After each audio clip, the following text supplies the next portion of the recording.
Hi everyone, very good evening, very good afternoon from wherever you are. And here I am, Shakila, entrepreneur friend. And here we have Harish, our speaker from Singapore, the futurist. Today we are on episode 5. We are trying to address sales. We try and make a relation to CRM, but we'll stick to the present sales and the qualification of sales. Last week we spoke about marketing. Harish, thank you so much for insights on marketing. Now, here is your entire crew waiting to listen from you on sales.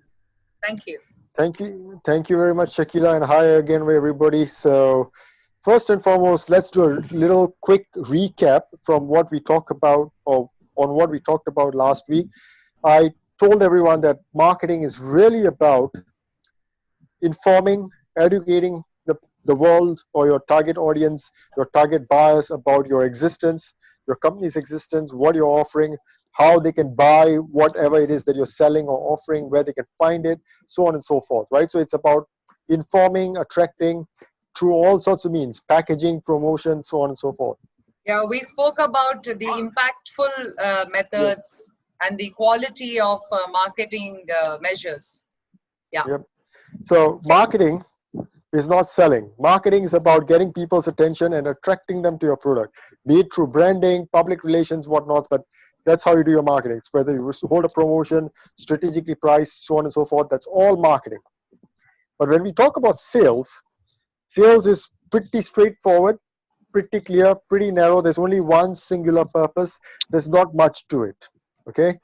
If you are doing sales or you're selling, your only objective and purpose and function is to get a transaction where someone is parting with cash, and that cash is either coming into your hands or going into your bank account in exchange for whatever it is that you're offering, but you are getting money in your hands or in your bank account.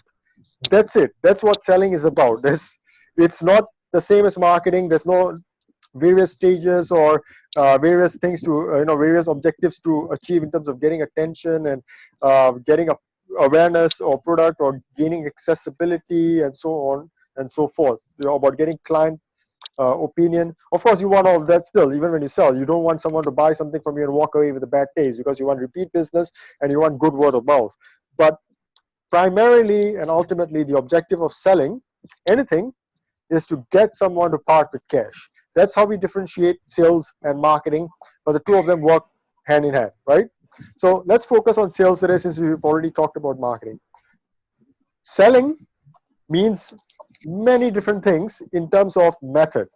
In substance, it's the same. It's about getting someone to spend money, putting that money in your hands, right? So there's one objective, but the method by which sales happen, it can be very diverse. It can be very widely different for different types of people, depending on the nature of your business, right? Depending on what you're dealing in. If you are simply in shop front or storefront retail, straightforward and simple. You have your opening hours, the shutter or the front door is open. Whoever walks in, you want that person to buy something, small, big, in small amounts, big amounts, but you want that person to walk out not empty-handed and with more than they walked into your store with, having paid for them, right? So that's what you want. So it's pretty straightforward and simple, right? You want to have a catch-all policy and mentality that, okay, whatever the human traffic, whoever's passing by the front, we want that person to step in, see something they like, and walk away with it, right? Having paid for it. But there are many different types of businesses. Not everyone's running a shop front. Vast majority of us are not, right? So depending on what you're selling, whether you're selling services or you're selling products for business to business purposes, right? You may be a wholesaler, you may be a manufacturer, so on and so forth, right? So there are different methods to sell, right? For people like me who are consultants and coaches, we do what we call passive sales. We don't actively look for clients. We have our methods of marketing that are very subtle, very soft, very, again, passive forms of marketing. We get our attention and people call in to inquire, right? So we don't even do things like lead generation, something that's Shakila's favorite term. Get leads who might need something that we can talk into buying something. Guys who are into consulting, coaching, business don't even need to necessarily do that. Okay, again, I have to qualify myself. Depends on what sort of consulting you do. But if you're a management consultant, you're a speaker, if you are a futurist like I am, if you're a coach, you generally want people to take attention of what you're capable of doing with what's up here, and you want them to come looking for you. You want others to come knocking on your doors, right? So that's that. But generally, for most startups, right, of today, most of them would be in B2B, in a situation where they will need to do active sales, not passive sales, right? Whether it's goods or services that they're offering, whether it's direct to consumer or to other businesses, right? So you need you need to do lead generation, you need to do lead finding, you need to do qualifying of inquiries, right? So you're the sort of businesses, the vast majority. So I'm going to generalize a little here, where there are two ways you get your leads, right? You have a website, you have a mailing address, generally an email address, you have a phone line, and you have inquiries coming in, right? Inbound. So this is happening because you're making some promotions, active promotions, you're doing some aggressive marketing, advertising, so you're getting those inquiries coming in through different forms. Sometimes you have walk-in inquiries, right? Which, depending on which part of the world you are in right now and nature of your business, with this pandemic situation, you may not be getting a lot of walk-ins because, wait, it may be against the law in some places. In some places, it's just not safe. In other places, people are just paranoid. They're not going to get out of their homes, right? Whatever the reason. But either way, you're inquiry based. That's number one. Two is you actively try to directly reach buyers, whether they're consumers. A good example is if you're in the insurance or financial investment industry, so on and so forth, or you're looking at B2B, where you're offering tech services, hardware maintenance services, facilities management, so on and so forth. These are just some examples, right? So time is money. You are not doing sales to educate people about your existence. You are not trying to educate people about, hey, if you use this product or this service, it may be good for you. Sales is specifically about getting someone to part with money. Okay, so let's talk about inbounds first. So a lot of the inquiries and calls and walk-ins that you might get, a lot of people are just shopping about. That's okay. What would my approach to sales be if I have an inquiry that's coming inbound?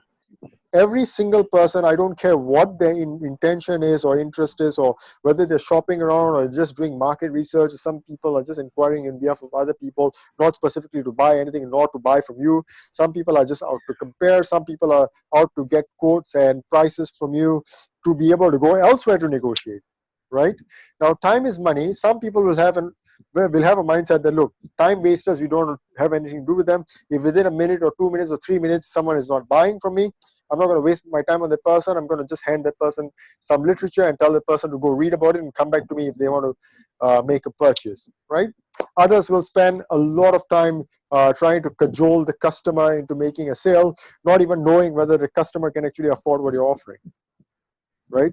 So usually this is my approach. First and foremost is, anytime I get an inquiry, the first thing I want to do to save time, cut time, is what exactly specifically do you want and what is your budget? These are two things I want to know from any customer or client, whether it's a consumer that I'm selling to or a commercial buyer or a business buyer that I'm selling to. What is your budget and what specifically are you looking for, right? Number three, give me your specification that you can find elsewhere. You see what I'm doing there? Automatically, I am mining information out of a buyer for potentially trying to mine information out of me, even perhaps without any intention or with the intention of actually not at all buying from me. Now I'm mining information. And then I go, okay, what if I can meet? This is where customization is very important, especially if yours is a young business. And there you have a strategic advantage, because unlike many of the entrenched global giants, large companies that have a fixed way of doing things, when you are a young startup, you have more room to maneuver. You have the nimble nature to be able to customize things, customize your contract, customize your after service offer, customize your pricing, customize your packaging, deliveries, yada yada yada, if not the product features themselves, right? So find out the features, and even whether or not you customize.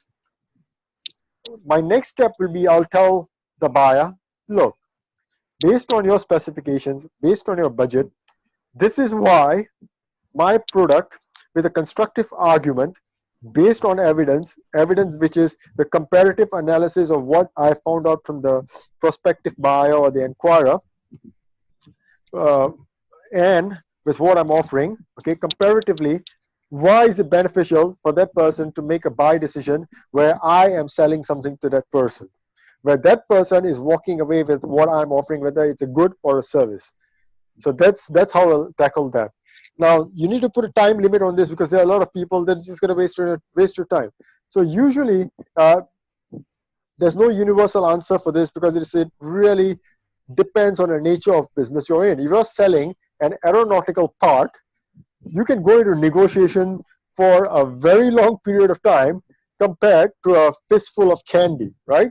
So, but you play by ear. What is your time worth in your industry? You should know. How much do you expect to earn in a month? Then divide the amount of work you put in with any particular customer. How much is that time worth?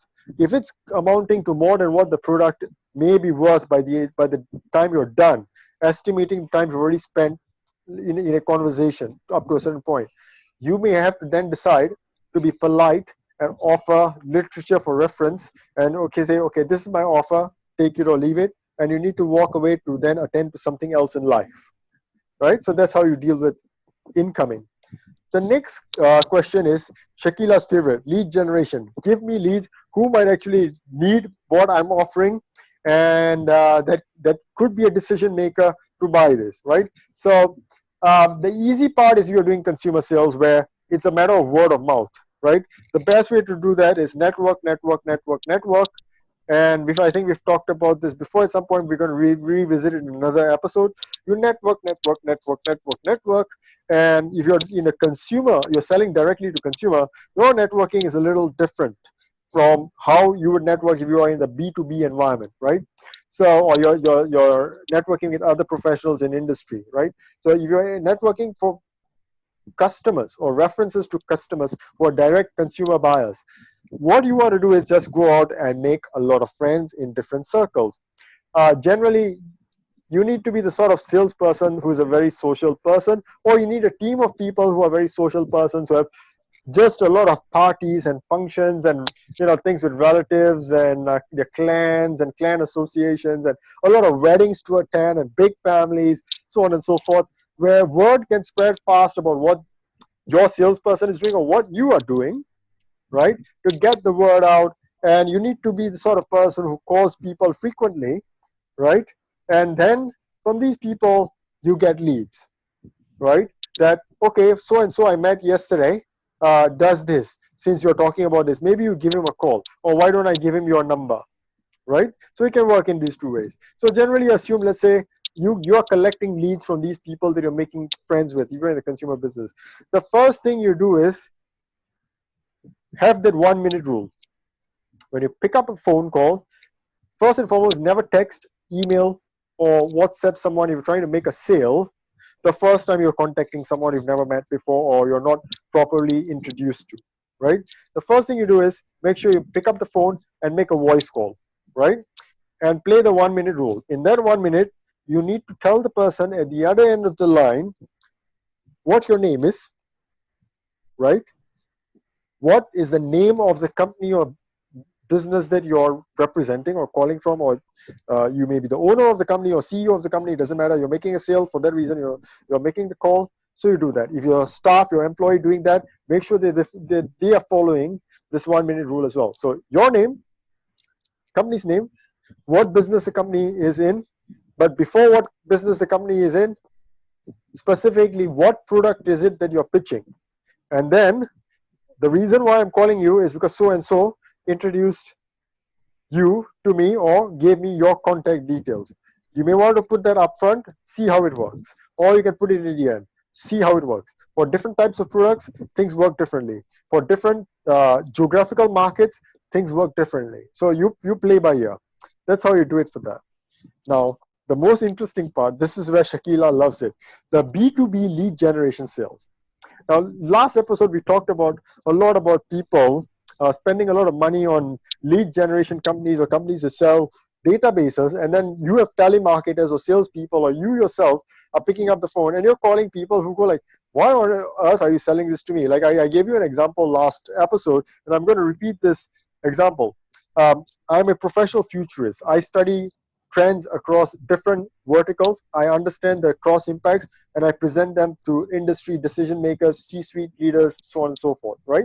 And a lot of times I do this at conferences. Now, I have conference salespeople calling me up. It's $1,200 delegate pass. Today I'm giving you a discount if you buy as an early bird, $600 to attend this conference. And I'm going, what am I going to go do there? People usually pay to hear me speak. Why do you want me to sit there and listen to people about stuff that I'm going to do homework on anyways? Either that, or most of them would have plagiarized work that I do to speak there, or would have gotten the information from other people who have plagiarized the work that I am doing all the time, right? So there's a mismatch, right? So you need to be very careful, because it's not just about waste of money, possibly ruining your image and reputation and impression by making unsolicited calls that are unwelcome, or, well, at least you're spending a lot of time doing such things, which is a waste, because time is money. When you're selling, you want to get transactions. If you're going to make 90 calls or 100 leads that you have, which are not going to translate into sales, or worse, 100 calls that translate into zero sales, especially if you're paying for some resources to get those calls done, that's a lot of losses. That's a lot of opportunity loss, money loss, time loss that you're never going to recover. And that's probably not how your business is ever going to survive, right? So you don't want to do that. What you want to be doing, right, is you want to know for sure whether someone is going to buy something. How do you know that? First and foremost, look at your product, understand your product. Who could need such a product? What sort of industries, what sort of sectors? Then understand also the competitive landscape, right? There are some, there's certain types of companies out there, in certain types of markets, in certain geographies, that would have long-term entrenched relationships where they have fixed contracts for a certain period of time. They're exclusive. They are only going to buy from certain sources. They've already bought from certain sources, and they are not going to get those things replaced for some time. They're not going to buy alternatives or from alternative sources from some time. Preferably, you would have done all this homework before going into business, because if it's widespread enough a practice, perhaps it would have been a bad idea for you to go into that business in the first place, or that product business in the first place. But get to know these things, right? So no point wasting time there. Also, keeping in mind who might need your product, specifically target that. Today, you are in a very comfortable position with resources like LinkedIn, where you can do very accurate, precise, narrow searches, right, on LinkedIn for decision makers, all right, CEOs, COOs, chief procurement officers, right, chief HR officers, whatnot, people who would be in need of buying supplies, right, or who would be decision makers for certain supplies, heads of IT, if you're selling IT services or hardware or security systems or services, right? You can find these people out, company specific, geography specific, on LinkedIn, send a connection request, drop a message, ask for a contact number, or call the front desk of that company after you've identified the person, ask for that person's DID, or ask the receptionist to transfer the line and talk to the person. Again, the 1 minute rule. This is my name, I'm calling from this company, this is what we deal with, and I'm calling you because this is what you do in your company. You only have 1 minute to do this, and I want to offer you this particular product. If you're not interested, they're going to tell you upfront.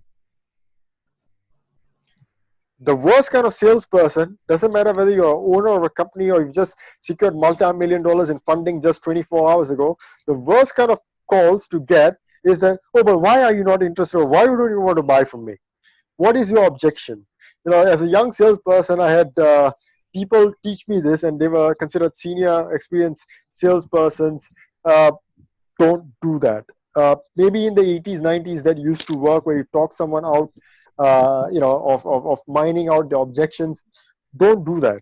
These day and age, whatever the generation of the prospective buyer that you're looking at, uh, people are pretty certain of what they want and what they need. If someone does not want to hear you, don't be a nuisance, right? uh, Rather, you go, okay, sure, no problem. But if you change your mind, or if you need something, or I would like to leave you a number, and if you don't mind, I also like your email. At least I drop you some literature with a link, right? And make sure you have good marketing set up in terms of information, in terms of content to send, right? So that that person can refer to it, perhaps changes the mind to come back to you via phone call. So drop an email as a follow up with your number there. But more importantly, you want to have a targeted approach. uh, what is this person doing, where is this person doing it, and what I could sell to that person, and what that person's rough budget probably likely is. Have that in mind. Another way to go about doing things is to go on to Google, search for companies that you'll be targeting for your B2B sales, and then find out from the front line up front, without doing too much homework on LinkedIn and Facebook and so on, who at your company makes decisions on this. Straight ask that question. If you find that the receptionist or an assistant acting as a gatekeeper, then try to reach someone a bit more senior, and then ask point blank, who might buy this from me, right? So that's one way to do it. Of course, play by ear, because some companies have a different culture. In some more progressive company cultures, it may be more appropriate to just hit a C-level leader with, okay, this is the reason why I want to connect with you, because this is what I'm offering, right? In 2 paragraphs, with your profile or a link to your profile attached. Do it that way. And then look forward to you coming back to me with your number left there. Nothing wrong with that. And then walk away. And what do you do next? Go to the next person to sell to. After that, next person to sell to. And then it doesn't stop. So that's how we deal with leads. That's how we qualify leads, so on and so forth. That's how we try to do sales. What's the difference between pandemic period, pre-pandemic, and post-pandemic period? The difference is the pace. Difference is perhaps the physical contact, but selling is selling. One other difference is, depending on where you are, what point in time through this pandemic period, you may not be able to sell. During that time, be content, be disciplined, be brave, don't sell. Focus on marketing activity, content production, content creation, product planning, everything we've talked about in the previous episodes. Don't sell during the time if you're not able to sell, because okay, I'm a buyer, I say, yes, I would love to buy that from you. Oh, but I can only deliver this 3 months from now, because of a lockdown, my production facility is down, then my assembly plant in another country or in another geography is going to be locked down for a while longer, and then my logistics is going to be further disrupted elsewhere because of some other problem, all thanks to COVID-19. Customer does not want to hear it. So don't bother. If you can't sell something right now, don't bother. It's another matter if you have existing customers or you have prospective customers you want to engage in a relationship, in a conversation, so that you can sell to later or have repeat sales from. We'll talk about that in another episode. But Yeah, right now, focus on looks sales. like looks like we really covered another vast subject in the given time.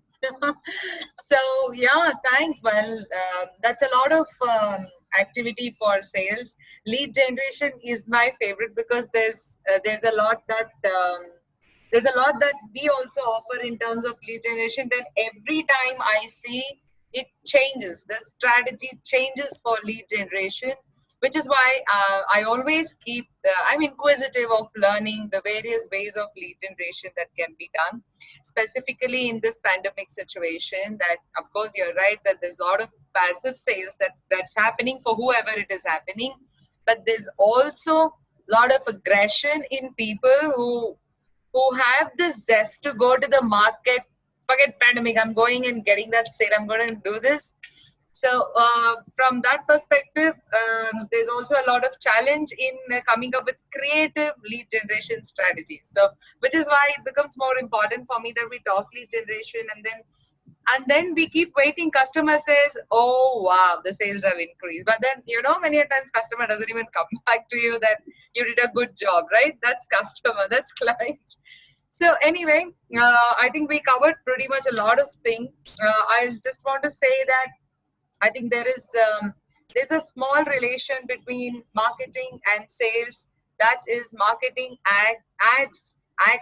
as a roadmap to the method of sales that has to happen. And of course, there is a single objective in sales, like Harish has said, that you have to fill the order book. That is the task. You you're like, must get the money in. yeah, Not just get the you're, order book done. You need to get the money in. That's it. yeah, Get you're someone like to part the, with cash. You be the one with the cash. right. You're like the warrior that, your boss says, go out today and fight. But today you can't go out, but you still have to fight. So that's why we thought we'll just get this in. Whatever calls you get, whatever calls you make. I think we did this talk last time, and Harish did mention that give your honest percent, right?